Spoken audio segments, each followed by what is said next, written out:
This woman should be in jail. Literally, Hillary Clinton should be behind bars. And so should the people who work for her who did this. This is so blatantly corrupt. She wanted to distract from her email scandal. She cooked up a plan to accuse Trump of being a Russian agent in order to distract from her own legitimate scandal. She made up a scandal about Trump being a Russian asset. And they banked on the intel agencies working with her to perpetuate this lie, and it appears they were only too happy to assist. What happens when a reputation built on power, polish, and perfectly rehearsed answers collides with Megyn Kelly's laser focus? Absolute meltdown. Hillary Clinton walked in wrapped in decades of political armor, confident, protected, untouchable, but Megyn didn't come to play nice. She came armed with facts, timing, and a sharp sense of humor that sliced straight through the performance. No softballs. No fake compliments. Just a live takedown unfolding in real time. This wasn't a roast.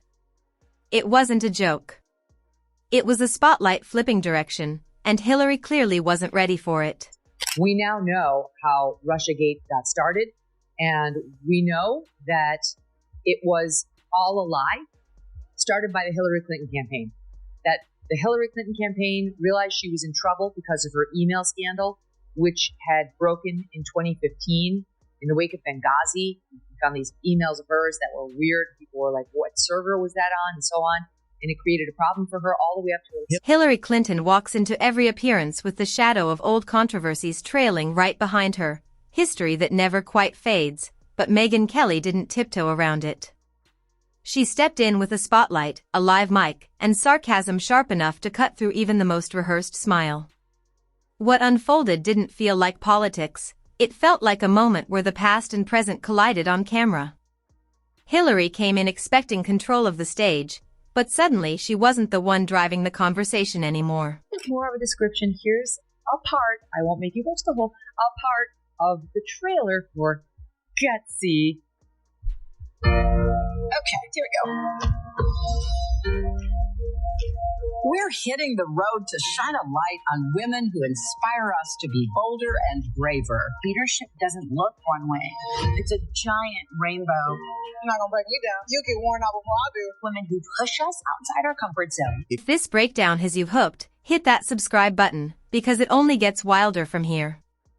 Megyn didn't have to dig deep to find the cracks. Hillary's record already comes with a history of controversy, unanswered questions, and blame that never seems to land in one place. Watching her talk about leadership feels like seeing a GPS confidently guide someone straight into a lake. And there's Megyn Kelly, calm in the back seat, asking the one question no one else wants to say out loud: how did this driver ever get the keys in the first place? So Hillary Clinton is now pretending like she did not call Donald Trump an illegitimate president when he beat her in 2016. She's expressing her horror and how indignant she is over him challenging the 2020 election results. And okay, that's fine. You can say you don't like how Trump behaved after, whatever, his loss, January 6th, the whole bit. But you cannot, if you are Hillary Clinton, play the whatever challenge and elect. There's a strange, almost surreal comedy in watching Hillary Clinton try to hold on to relevance, stitching together a comeback tour of podcast stops, campus speeches, and carefully staged interviews, but Megyn Kelly wasn't there to play along. She struck the match and let the polished image start cracking under the heat, live and unfiltered. What followed didn't feel like a comeback. It felt like a flashback, a reminder of political chapters many thought were already closed. And in that moment, the conversation stopped being controlled and started becoming real. Listen, you guys, but just for the record, let's play Top 10. I do think that he knows that he's an illegitimate president. I believe he knows he's an illegitimate president. He knows that there were a bunch of different reasons why the election turned out the way it did. And as I've been telling candidates who have come to see me, you can run the best campaign. You can even become the nominee. and you can have the election stolen from you. She's not campaigning anymore. She just pops up like an ad you can't skip, selling the same old pitch no one asked for, and Megyn treated every appearance like a setup for a punchline.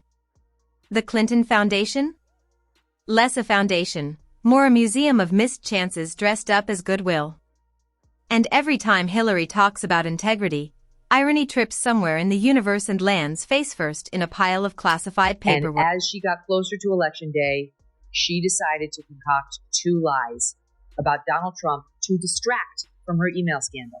She got the Steele dossier through this Fusion GPS company that her campaign paid, and she got this group CrowdStrike, which was the one responsible for the hack into that.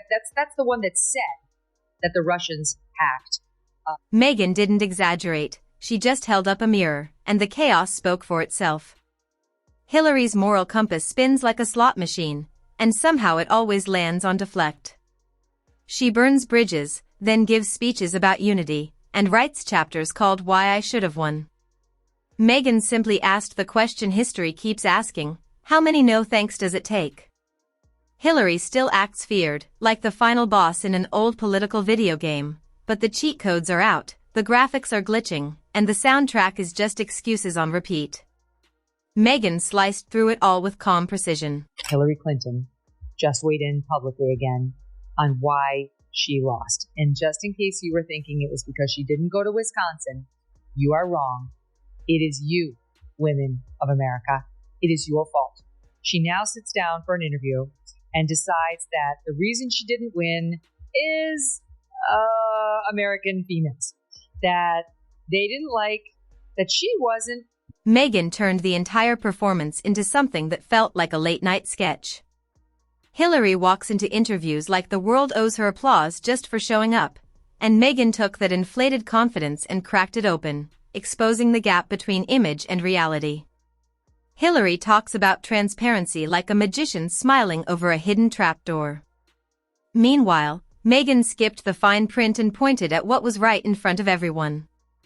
If the truth's in there somewhere, it's buried deep under layers of spin. Even the trail behind her tells a story. Alliances fade, supporters drift, and promises age fast. Megyn didn't shout, she just let the pattern speak. Hillary Clinton decided to drop an op-ed in the New York Times today that's entitled, "How Much Dumber Will This Get?" And she uses Signalgate and the messaging by Pete Hegseth and Mike Wallace and J.D. Vance and Tulsi and others on there as the jumping off point to talk about how dumb Trump administration is. Some highlights. She calls the Trump... And then comes the constant switching, progressive today, centrist tomorrow, icon the next day. Megyn didn't just notice the inconsistency, she spotlighted it. The rebrand cycle never stops, but the product never really changes. Watching the blame shift felt like slow-motion theater. Megyn stayed quiet, let it unfold, then calmly reviewed the performance like someone who'd seen the script before. The routine felt old, the spotlight tired.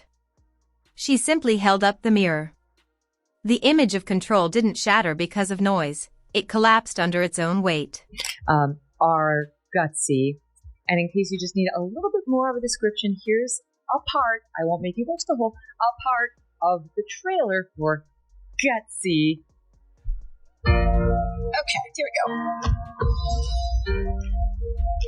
We're hitting the road to shine a light on women who inspire us to be bolder and braver. Leadership doesn't look one way. It's a giant rainbow. The real irony circles back to legacy. Hillary wants the history book version, but what shows up feels more like footnotes than chapters. Megyn cut through the monument image and found recycled lines and familiar talking points, speeches, tweets, interviews. It all started to feel like reruns. Megyn didn't need fireworks. She just raised an eyebrow and let the gaps show. Hillary keeps appearing like the answer to a question people stopped asking years ago, and Megyn made sure the audience noticed.